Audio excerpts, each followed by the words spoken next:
Vamos falar, por fim, do Concílio de Calcedônia, para encerrar os primeiros 500 anos. O Agostinho se envolveu em muitos debates. Eram debates no Ocidente, tanto com donatistas como esse com Pelágio, tudo no Ocidente. No Oriente, o problema era outro. Um outro debate estava ganhando proporções grandes e que gera dificuldades até hoje.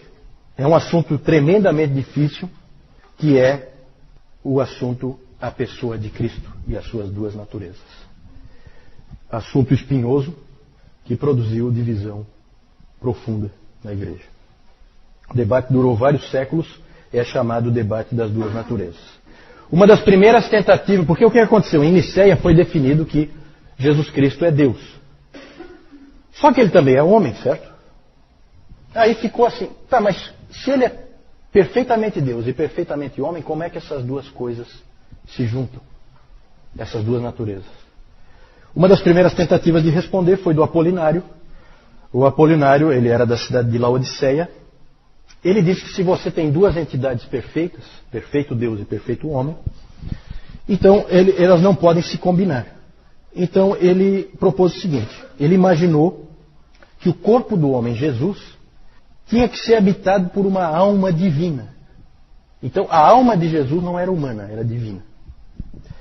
A ilustração que se usa é do envelope da carta. Né? Então o homem é o envelope e Deus é a carta. Então você põe a carta dentro do envelope. O problema é que logo as pessoas perceberam, no início parecia até interessante, mas logo as pessoas perceberam que tinha problema isso aí, né? Isso aí não é muito satisfatória essa resposta. Por quê? Porque no modelo do Apolinário não há um verdadeiro ser humano ali.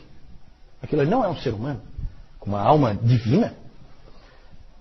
Não é como nós. Ficou mais a ideia de que era um tipo de possessão. Era um corpo possuído. Né? Então aquilo foi rejeitado, aquilo foi visto como errado. Os capadócios, nós falamos, os 3 capadócios ali, atacaram fortemente o ensino do Apolinário. E o Gregório de Nazianzo disse, o que ele não assumiu, ele não curou. Nós já vimos antes. Então ele tem que ter uma natureza humana perfeita. O apolinarianismo foi condenado em 381 no Concílio de Constantinopla. E nesse debate, gente, não havia, falando do apolinarianismo, nesse debate não havia só teologia envolvida. Havia rivalidade entre pessoas e havia rivalidade entre cidades envolvidas. Certo? Vejam como as coisas se misturam, como a igreja é frágil porque é composta por seres humanos. Alexandria no Egito e Antioquia na Síria sempre rivalizaram uma com a outra. Ainda há pouco nós falamos das duas escolas de interpretação da Bíblia. Alexandria, escola alegórica. Antioquia, escola literal, de interpretação da palavra. No caso da pessoa de Cristo, a ênfase de Alexandria era na divindade de Cristo. E a ênfase de Antioquia era na humanidade de Cristo. E, como tem aquela famosa frase, onde está a tua ênfase, ali estará a tua teologia. Então acabava desequilibrando, né? E aí a cidade de Antioquia acabou influenciando muito Constantinopla, que se tornou importante depois também. E aqui tem uma coisa interessante, o Concílio de Nicéia, lá em 325, que nós falamos no início hoje, o Concílio de Nicéia estabeleceu uma hierarquia das igrejas. Né? Porque nesses concílios se discutia vários assuntos. A gente acaba levantando assim o mais importante. Mas outros assuntos eram discutidos. E surgiu uma certa hierarquia das igrejas, das cidades, dentro do cristianismo. Né? Vamos ver se vocês já conseguem adivinhar mais ou menos qual é a hierarquia. Na hierarquia que foi colocada em Nicéia, qual é a igreja mais importante? Quem dá mais? O que vocês acham? Constantinopla? Alexandria? Não. Roma. Lembre-se que Constantinopla nem existia. Nicéia 325, 5 anos antes de Constantinopla existir. Certo? Então Roma era a capital do império, é a igreja mais importante. Era assim que era visto. Segunda, Segunda, Alexandria. Alexandria, com certeza. Está em todas, né? Alexandria.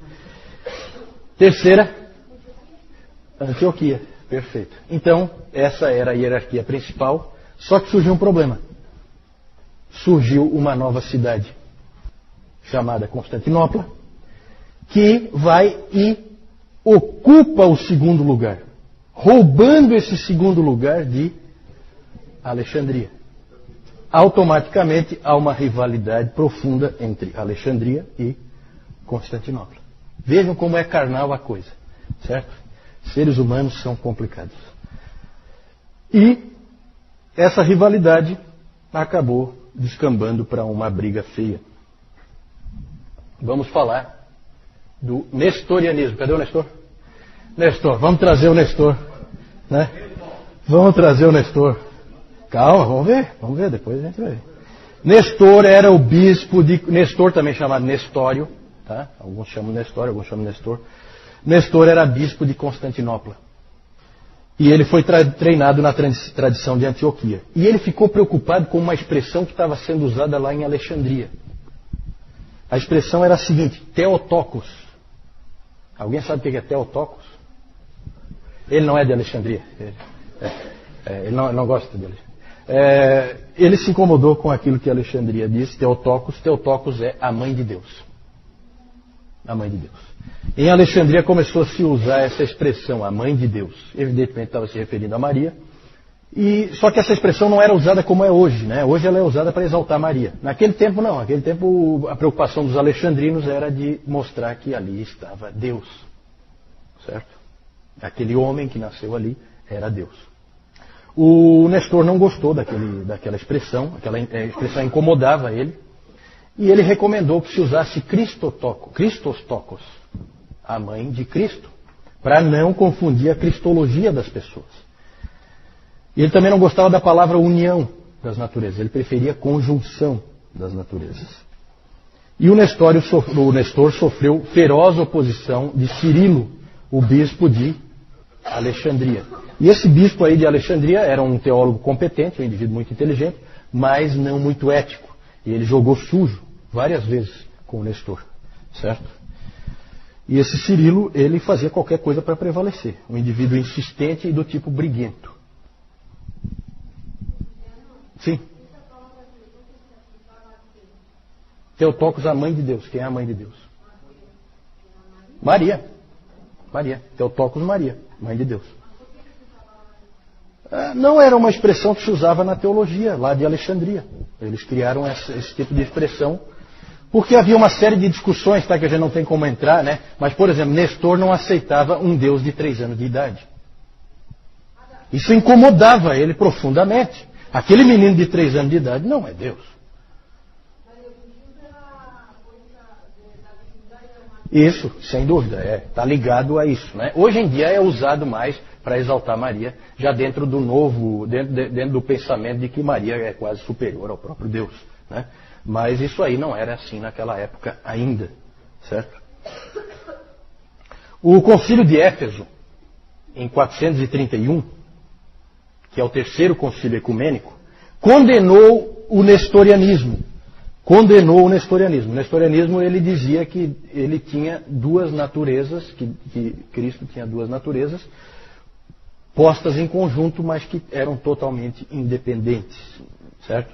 A ilustração que se usa é da água e do óleo. Você põe junto, mas elas não se misturam. E o Concílio de Éfeso condenou o nestorianismo e condenou o Nestor. Nestor foi exilado, inclusive, como herege, certo?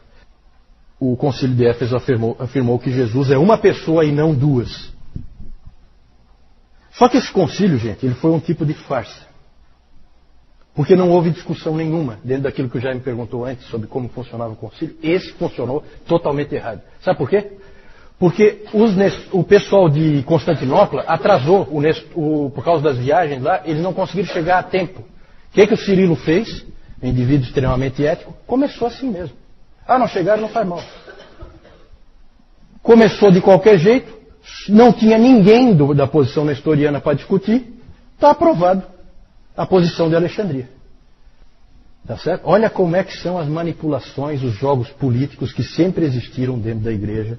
Esse aí é um exemplo daqueles lamentáveis, né? Cirilo jogou sujo aí.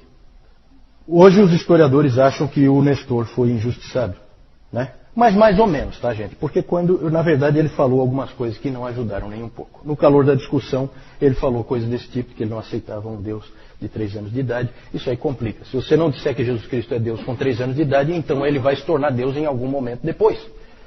E então isso começa a complicar, certo? Então, há uma certa divisão se o Nestor é um herege do bem ou um herege do mal, né? Não está bem claro isso aí, certo? Mas alguns acham que ele foi injustiçado. De qualquer maneira, ele é considerado um herege da igreja. Só que, vejam bem, herege na igreja católica. Por quê? Porque esse episódio do nestorianismo gerou profunda divisão na igreja. Nós já vimos que os donatistas tinham se dividido e agora há divisões mais sérias. E por isso existe hoje a igreja nestoriana na Pérsia. A igreja da Pérsia é fora do Império Romano e ela tinha sido influenciada profundamente pelo Teodório de Mopsuestia, que era o mestre do Nestor. E eles criam do jeito que o Nestor dizia. E por isso existe a igreja nestoriana que existe até hoje, né? Na Ásia. Com a vitória de Alexandria, parecia que tudo tinha se resolvido, parecia que agora as coisas tomavam um rumo claro, mas não resolveu coisa nenhuma. Por quê? Porque nós tivemos já essa divisão, a igreja da Pérsia fica totalmente separada por causa disso, e surge um monge chamado Eutico. Esse monge, ele surge em Alexandria, ele é pró-Cirilo, nos debates, só que ele vai muito além do Cirilo. Ele praticamente nega a realidade das duas naturezas. Ele diz que a natureza humana foi absorvida pela divina. Ele chegou a dizer o seguinte: a carne do Senhor não é como a nossa. Ele a descrevia como uma natureza humana que tinha se tornado divina. E aí passa a haver uma nova natureza única. É como a ilustração aí é de água e vinho misturados. Passa a ser uma coisa só e não duas. E em 449 houve um concílio em Éfeso, o concílio dos ladrões, assim chamado, onde o eutiquianismo foi aprovado como ortodoxia. Por quê? Porque todo mundo era amigo do Eutico. Esse Eutico, todo mundo gostava dele, cara, gente boa, como um bom herege tem que ser, né? E para ter aquela penetração realmente no meio do povo. E esse Eutico acabou prevalecendo, e aí surge a figura do Papa em Roma, o Papa Leão I. Léo, né? Léo, para nós em português é Leão. O Papa Leão I pode-se dizer que ele é difícil, gente, a gente dizer quando começou a Igreja Católica Romana. Mas provavelmente o primeiro Papa é esse cara aí. Papa mesmo, sabe? Que age como um Papa. Leão I. E o Leão chamou o concílio, esse concílio de Éfeso, ele chamou, em vez de chamar de concilium, ele chamou de latrocinium. Por quê? Porque ele tinha mandado uma carta, que é chamada de tomo a Flavianos, para que fosse lida e seguida no concílio. Lá ele usou muito texto de Tertuliano e de Agostinho para defender a posição que nós defendemos hoje, a posição ortodoxa. E o concílio simplesmente ignorou a carta dele. E aquilo deixou ele profundamente irritado. Então ele passou a se empenhar fortemente para reverter o que tinha acontecido em 449. Inclusive o Nestor estava exilado. Ele leu esse tomo e ficou muito contente, porque ele achou que tinha a ver com o que ele cria. O resultado do esforço do Leão, o Leão chamou esse concílio de Éfeso de um covil de ladrões. A coisa pegou fogo mesmo. E o resultado do esforço do Leão foi a convocação em 451 do concílio de Calcedônia. O que nós cremos hoje sobre as duas naturezas de Cristo em uma pessoa é ortodoxia e vem de Calcedônia. Certo? Lá em Calcedônia, então, o eutiquianismo foi condenado. E ali afirmou-se que Jesus Cristo tem duas naturezas distintas. não misturadas, não uma absorvida pela outra. O Concílio de Calcedônia foi o quarto concílio ecumênico, esse aí nunca foi contado, ele foi desconsiderado, esse de 449. Ele foi o maior concílio de todos, de toda a história, tinha mais de 500 bispos presentes em Calcedônia. A maioria dos bispos eram do Oriente, porque no Ocidente a coisa estava pegando fogo, e aí a maioria não pôde vir, porque a casa estava caindo no Ocidente, certo? Calcedônia estabeleceu o que a maior parte da igreja aceita até hoje. Cristo é uma pessoa em duas naturezas perfeitas, sem confusão ou conversão, sem divisão ou separação. Essas duas naturezas unem-se de forma hipostática. Essa expressão hipostática é um pouco difícil de definir, mas quer dizer assim que ela é uma união não voluntária, uma união necessária, uma união que sempre existe. As heresias são fáceis de ilustrar. A carta no envelope, o óleo e a água, o água e o vinho, né? Já a ortodoxia nunca dá para ilustrar, porque permanece sempre o mistério. Mas o problema não se encerrou. Na verdade, nós estamos terminando aqui, só que depois de Calcedônia, o que aconteceu? O Ocidente aceitou Calcedônia imediatamente. Não houve problema nenhum no Ocidente. Calcedônia foi aceito, sem problema, mas no Oriente a briga continuou. Nós não temos como entrar em detalhes, mas houve uma briga fortíssima entre os monofisitas, que vem ali do eutiquianismo, em que há uma natureza só, e os calcedônios. Um outro concílio, Constantinopla II, em 553, disse que Calcedônia estava certa e que os monofisitas estavam errados. Mas os problemas continuaram. 100 anos depois, em 680, Constantinopla III, mais uma vez reafirmou Calcedônia. Também não resolveu, a briga continuou. E nesse tempo já havia mais divisão na igreja. Agora, além da igreja nestoriana, lá na Pérsia, passaram a existir as igrejas monofisitas no Egito, na Armênia, na Síria, na Índia, em vários lugares fora do Império Romano, começou a existir as igrejas monofisitas no Oriente. E nesse período, gente, ocorreram coisas estranhas e horríveis. Começa a acontecer as barbaridades, né? Um Papa de Roma excomungou o Patriarca de Constantinopla, que por sua vez excomungou o Papa de Roma. Certo? Um outro Papa de Roma foi sequestrado por agentes do imperador em Constantinopla, onde ele foi açoitado, aprisionado e morreu de fome. Veja como a coisa pega. Houve também um teólogo e monge, cujo nome era Maximus, que foi aprisionado pelo imperador. Veja que o imperador está sempre metido, por causa daquela coisa da cristandade. Ele sempre mete a mão. A língua desse Maximus foi cortada, porque ele disse alguma coisa que o imperador não gostou, e a mão dele foi decepada porque ele assinou um documento que o imperador também não gostou. Então vejam o nível que a coisa chegou, certo? Tudo de horrível ocorreu por causa dessa controvérsia em torno das duas naturezas de Cristo. Quando a poeira baixou, havia igrejas monofisitas separadas no Egito, na Síria, na Armênia, na Etiópia e na Índia. Essas igrejas monofisitas ainda existem. Lá no Egito você tem a igreja copta, certo? A sede é em Alexandria, não tem nada a ver com Roma, certo? E ela é uma igreja independente. Então já temos nessa época 4 igrejas, talvez 5 igrejas, porque os donatistas vão desaparecer, né, com os muçulmanos. Mas já temos 4 igrejas. Temos a igreja do Ocidente e a igreja do Oriente, que em tese ainda estão unidas, né? Só que com um Papa excomungando o patriarca, pode ter certeza que essa união já não existe mais, né? Acabou. E logo nós vamos ver que elas vão se separar de vez. Nós temos então a Igreja Católica Romana, a Ortodoxa Oriental, a Nestoriana, na Pérsia, e a Monofisita, naqueles outros países. Vamos encerrar então, vamos ver. Sim. A Católica Romana, a Ortodoxa Oriental, a Nestoriana, na Pérsia, e as várias monofisitas. Certo? Aí o Cirilo, bispo de Alexandria, que jogou bem sujo. Aí o nestorianismo, alguns exemplos aí, né, da igreja nestoriana, que é uma igreja diferente, né? Aqui tem uma estátua do Nestor, porque para nós ele é herege, para eles não. Para eles ele é reverenciado, certo? Vejam como a coisa é diferente. Então, Lá um bispo nestoriano, certo? Uma freira nestoriana. E aqui um casamento nestoriano. Bem interessante aí. Aqui o Leão I, talvez o primeiro Papa, pelas posturas que ele assumiu. Ele, inclusive, ele foi muito respeitado como autoridade.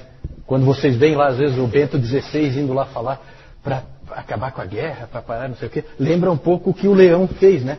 Por quê? Porque o Átila, o Uno, o flagelo de Deus, vocês talvez já estudaram sobre esse bárbaro, ele e as suas tropas estavam destruindo a Itália completamente, varrendo do mapa, certo? Saqueavam tudo, violentavam todas as pessoas, e o Leão foi negociar com o Átila para ele não entrar em Roma.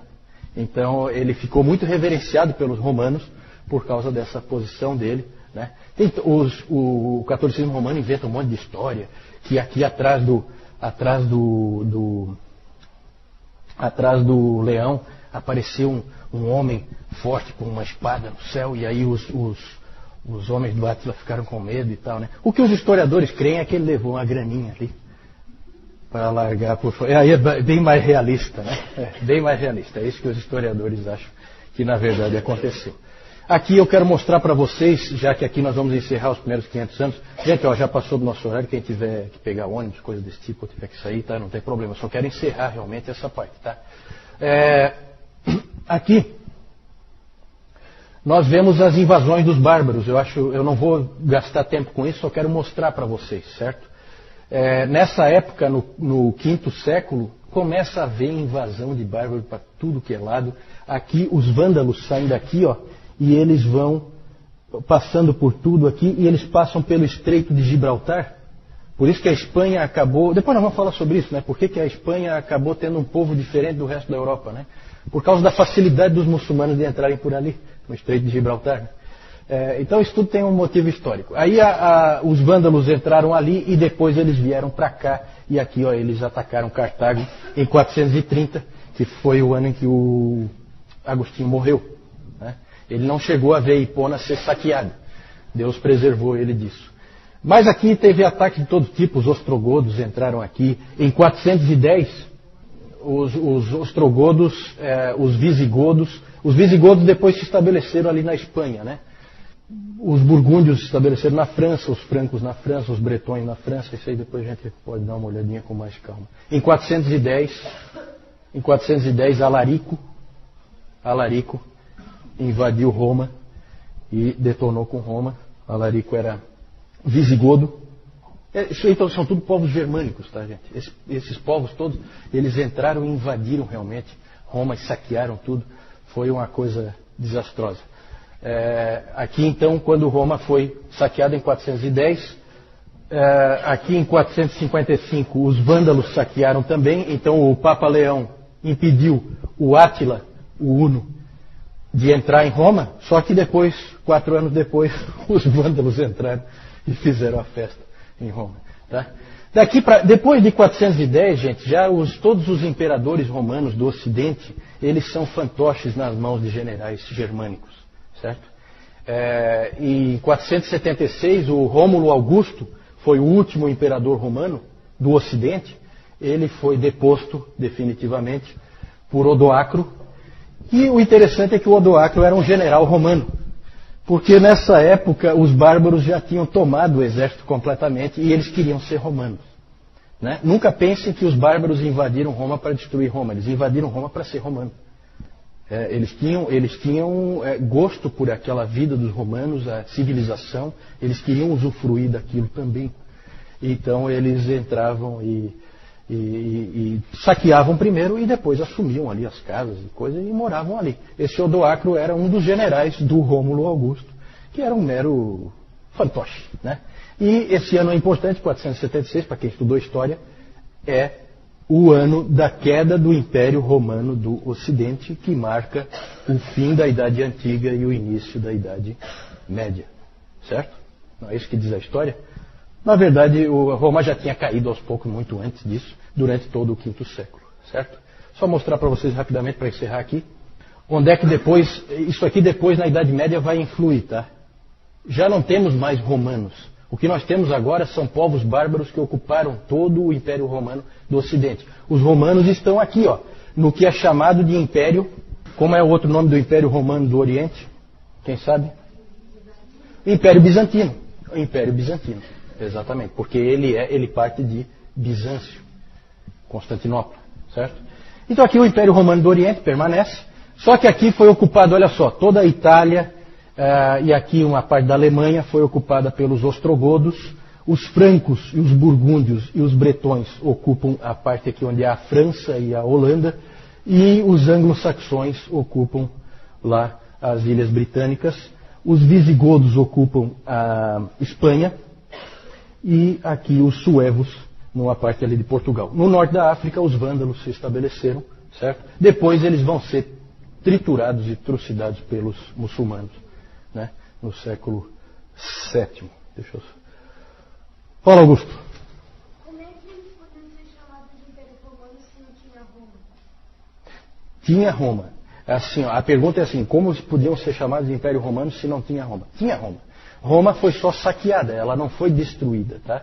A gente fala destruída, é uma força de expressão. Ela continua existindo ali e esses bárbaros ocuparam a cidade de Roma, né? Roma existe até hoje, né? A cidade permanece, só que não é mais aquela Roma, agora é uma Roma totalmente controlada por bárbaros, certo? Ela é diferente, ela não é mais a mesma coisa. Tudo bem que esses bárbaros absorvem a cultura romana, mas já não é mais a mesma coisa, né?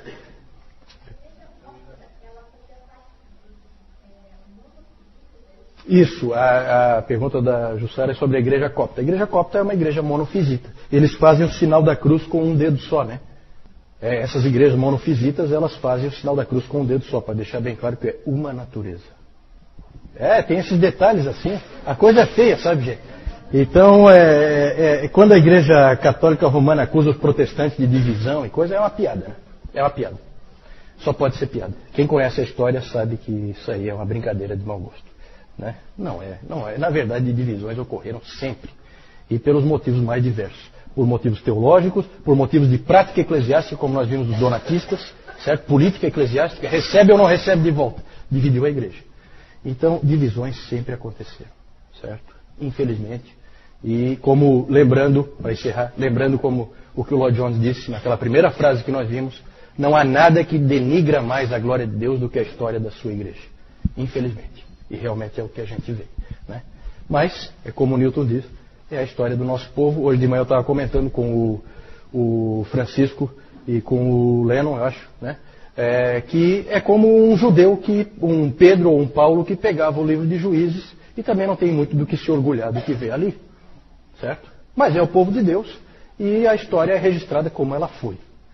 Certo? Vamos aprender com os erros e aprender com os acertos.